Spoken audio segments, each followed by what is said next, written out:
As a 14-year-old, I haven't seen much of life, but I can tell you one thing. Nobody chases unhappiness. Everyone wants to be happy. And what makes one happy? To a child, it might be toys. To adults, materialistic possessions, a big house, luxurious cars. But what makes someone really happy? Nothing.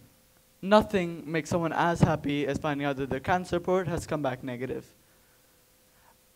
When I started, I just wanted to have something to do.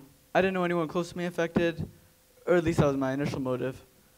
When we moved from the US to India, my mom joined the Nargis Dutt Foundation, which deals with children with cancer. She'd come home every day with a new story to tell me about the children there. The stories would range from stories about the families in financial distress, about their struggles and their triumphs. Each story would bring a roller coaster of emotions inside of me. But the stories would also bring a sense of pity for me, for the children. That's where it all started, the stories. The stories got me intrigued and I wanted to know more. So I started visiting the hospital. Even though it was my first time visiting, it felt like I already knew the children because of the stories my mom told me. But even though the children felt familiar, I was still hesitant to engage in conversation because they were just children and I was worried I might say something out of line that might get on their sensitive side. After that, I visited the doctor and learned more about the technicalities of cancer and what cancer really is.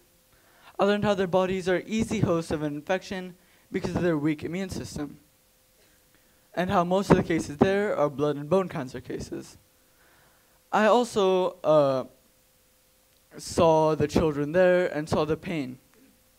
After seeing the pain that the children had to go through and learning about the technicalities of cancer, the pity that I got earlier from the stories turned into a strong will to help. I started visiting the hospital more often, and I started getting to know the children better. Even though it made a small difference in my day, it meant so much in their day. The 1 hour that I spent in the 4 hours of waiting that they had to do was bliss for them. But that didn't satisfy my intention, and I wanted to do more. Then one day, my mom told me about the Standard Chartered Mumbai Marathon, which was a platform where I too could fundraise to help the children. Running the marathon wasn't going to be the hard part for me. It was more the fundraising. And since the website opened prior to the marathon, I had to get started right away. I was a shy boy by nature, so I had to really overcome my inhibitions and really try to fundraise. There were some houses which were a success, and there were others that were complete failures. Then there were some that were neither a success nor a failure. They would tell me to come back later, but I failed to follow up because of my inhibitions. I felt that if I would follow up, they would donate, but I was shy, so it was hard for me to go back. There were also some houses that would donate 20 or 50 rupees, but that did not discourage me, because I learned that every single rupee matters.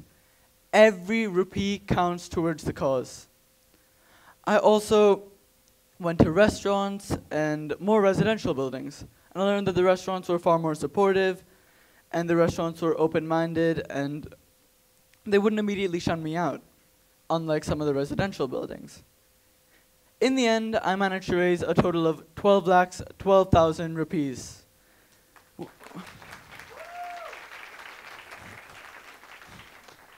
Which was really significant considering my initial goal was actually 50,000 rupees. What really helped me this year was social media. After my story went viral on Humans of Bombay, I actually gained a lot of support from people all over India. There were people all over who would donate to me and encourage me online, and I felt a real sense of community come out of India. Afterwards, there was a press conference held by the marathon organizers, where there were a number of different news websites. Being the youngest seated there, the single emotion I felt was gratitude. I was grateful for everything that I'd gotten, and I realized what I took for granted was much more than most people could afford. Every commendation I got continued to push me to continue working for my cause. In the meanwhile, I also spent time celebrating festivals like Christmas or Diwali with the children. I would just have fun with them. For example, one time we'd actually booked a full movie theater for the children, and we'd play them a Disney movie, which was the first time for many of them to visit a movie theater, and it was something that most of them haven't done. The second year, I wanted to make it bigger and better than the first year, and I wanted to have some fun while doing what I cared about. So I decided to bring my friends along, Siddharth and Rajveer. After I told them about my experiences and what I learned from the experience, and they were keen to join me. The drill this year was the same. Go from door to door, asking for donations. But the one thing that made a difference was that this year, those houses that tell me to come back later, they wouldn't limit me. I would follow up, and I would keep on following up until I would get a final yes or no answer. In the end, I learned what I had to do was get a concrete final answer from each house. This year, we managed to raise a total of 25,25,000.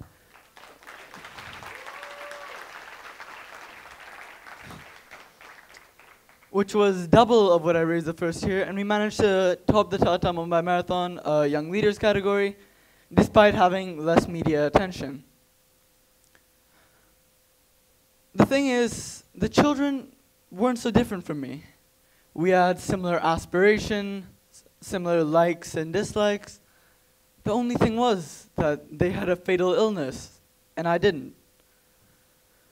After hearing their stories about their courage and their strength, I gained a real emotional connect with them, and I felt real connected to them.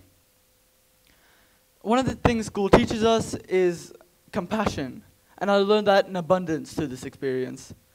There was a young boy named Aditya, around my age at the time, and he was in love with cricket.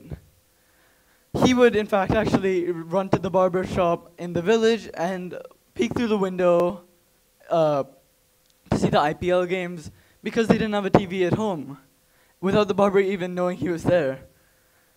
So when he was diagnosed with cancer, unfortunately, he could no longer play cricket. So what us at the foundation did was we bought him an IPL ticket.